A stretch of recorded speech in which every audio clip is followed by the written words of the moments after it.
Shalom Bapak, Ibu, dan saudara-saudara yang terkasih. Begitu baik karya Tuhan di dalam kehidupan kita, sehingga kita boleh bersama-sama di pagi hari ini untuk merenungkan sebagian sabda firman Tuhan. Dan sebelum kita membaca dan merenungkan bersama-sama, mari kita bersatu di dalam doa. Begitu agung karyamu bagi kehidupan kami, Allah pencipta alam semesta. Engkau Allah yang agung, Allah yang mulia di dalam kehidupan kami.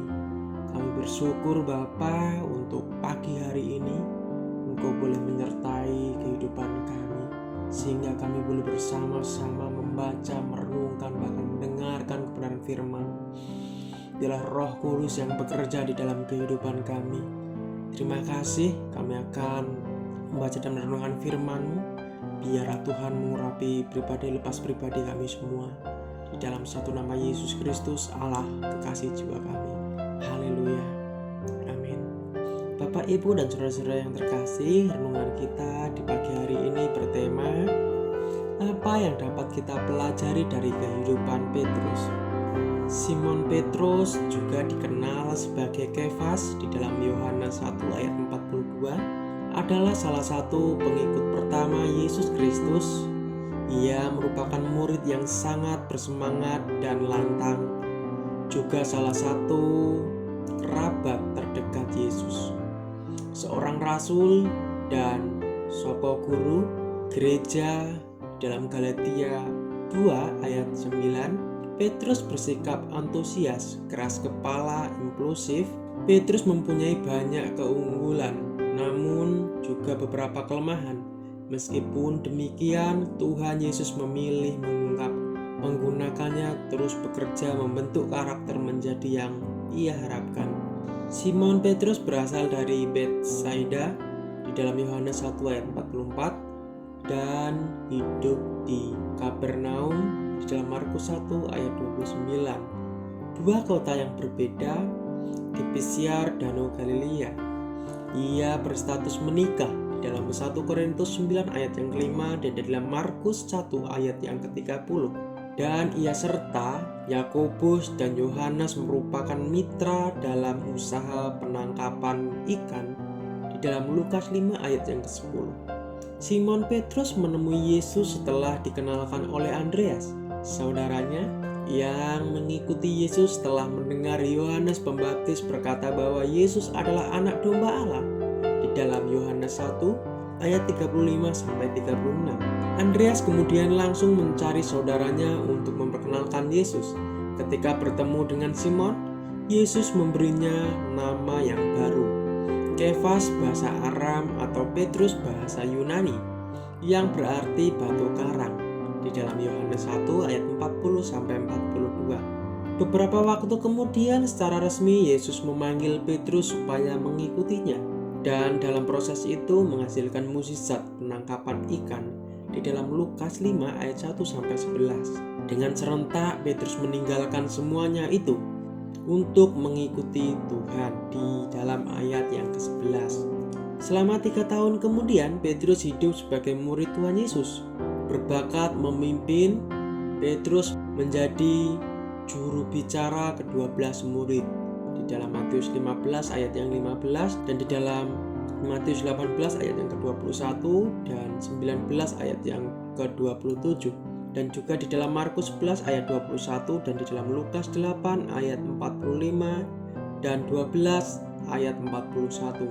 Dan juga di dalam Yohanes 6 ayat 6 dan Yohanes 13 ayat 6 sampai 9 dan 36. Lebih penting lagi, Petruslah yang pertama menyatakan bahwa Yesus adalah Mesias, Anak Allah yang hidup.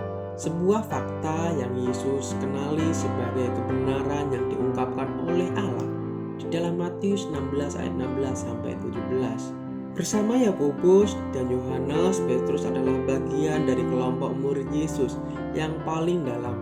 Hanya mereka bertiga yang hadir ketika Yesus membangkitkan putri Yairus di dalam Markus 5 ayat 37.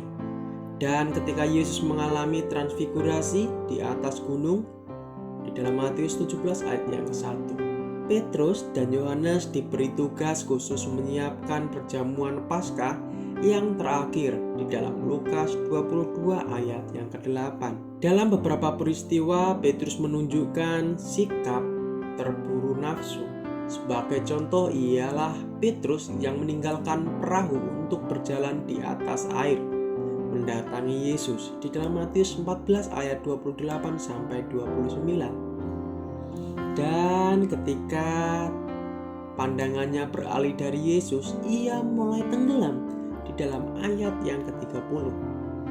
Ialah Petrus yang menarik Yesus ke samping dan menegur dia karena membicarakan kematiannya di dalam Matius 16 ayat yang ke-22. Dan sebaliknya ditegur oleh Tuhan di ayat yang ke-23. Ialah Petrus yang menyarankan dibangun 3 tabernakel sebagai penghormatan kepada Musa, Elia, dan Yesus di dalam Matius 17 ayat yang ke-4. Dan ia juga terdiam ketakutan ketika kemuliaan Allah menyelimutinya di ayat yang ke-5 sampai yang ke-6.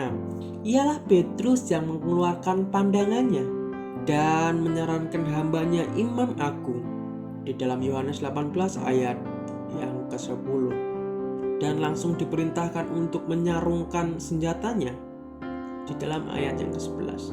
Ialah Petrus yang membual bahwa dirinya tidak mungkin meninggalkan Tuhan meskipun yang lainnya melarikan diri di dalam Matius 26 ayat 33. Dan kemudian ia menyangkal bahwa dirinya mengenal Tuhan sebanyak 3 kali di dalam ayat 70 sampai 74. Amin.